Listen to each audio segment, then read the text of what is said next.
We know, my lords, that it's crucial that we take the public along with us on the journey to net zero. And one of the ways to do that is to give the public a real stake in progress. This is precisely what community energy projects do, or I should say could do, if there was a proportionate and fair playing field for them to operate in. I'm sure that other noble lords will raise these issues, which were debated at length during the passage of the Energy Act 2023, and I hope that the noble lord, the Minister, will be able to give some detail tonight about how GB Energy will be able to help remove the blockages which currently exists. I will leave others to speak about community energy companies themselves, who need all the support we can give them. Community energy schemes are really important if we're going to persuade communities that the disruptions and downsides of renewables and rewiring the grid have got something in it for them by way of cheaper, greener, more secure energy.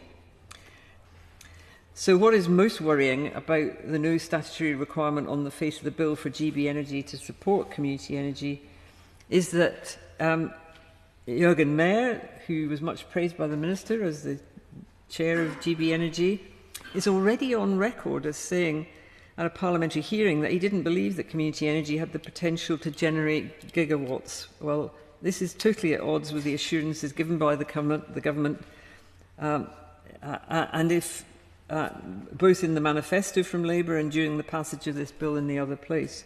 So if we're going to have confidence of investors and communities and not have confusion as to what the role of GB Energy will be in this area, we need community energy on the face of the bill.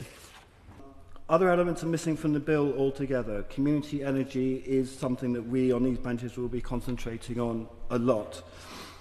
Community energy must appear on the face of the bill, and I thank Baroness Hayman and Baroness Young again for supporting this, and in the strategic objectives for GB Energy. The founding statement makes welcome claims, and the noble Lord the Minister gives his assurances. However, the reality is there is nothing that sits on the face of this bill. There is nothing in the strategic priorities. I think we all want community-led energy to succeed and to experience accelerated growth from its very, very small base of 0.5% of our energy. But this will only happen if those who invest in the growth to make it happen have the confidence that the government truly supports this as a way forward. Vague promises are not investment options.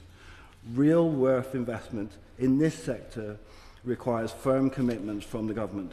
So I will seek to work with the Minister to make sure that we have this written into the face of the bill and the strategic objectives, because I think without that it won't happen. And I also think it's really important. I think it's an important part of the energy transition. It's an important part of taking communities with us, and it's an important part of strengthening and decentralising our grid.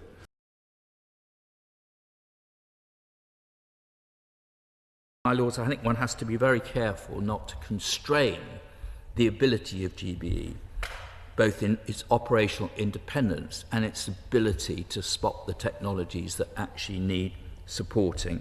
I do accept on community energy that it has, with my noble friend Baroness Young, that it has huge potential in itself, and also as a way to leverage public support generally for the kind of changes that we need to see happen. We certainly, my Lords, believe that GBE will deliver a step change in investment in local community energy projects, and really working strongly in partnership with local authorities and community groups to actually deliver this. And I know that local authorities would welcome a much stronger partnership in order to enable this to happen.